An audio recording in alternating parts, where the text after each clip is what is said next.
বন বিভাগ ও স্থানীয়দের হিসেব অনুযায়ী গত ৩ বছরে জেলার বিভিন্ন উপজেলায় শতাধিক রাসেলস ভাইপার সাপে দেখা মিলেছে, যার মধ্যে ২৫ থেকে ৩০টি সাপ বন বিভাগ উদ্ধার করে গভীর জঙ্গলে অবমুক্ত করে। বাকি সাপগুলো জালে জড়িয়ে ও মানুষ পিটিয়ে হত্যা করে।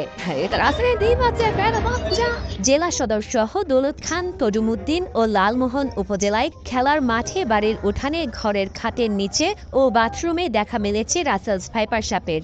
ভোলায় বাসাবাড়ি থেকে একের পর এক ধরা পড়েছে ভয়ঙ্কর বিষধর সাপ রাসেলস ভাইপার।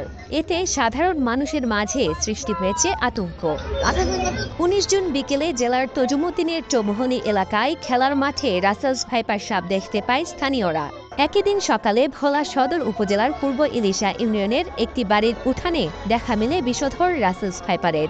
এ সময় সেখানে থাকা লোকজন লাঠি, বাঁশ দিয়ে সাপটিকে পিটিয়ে মেরে ফেলে।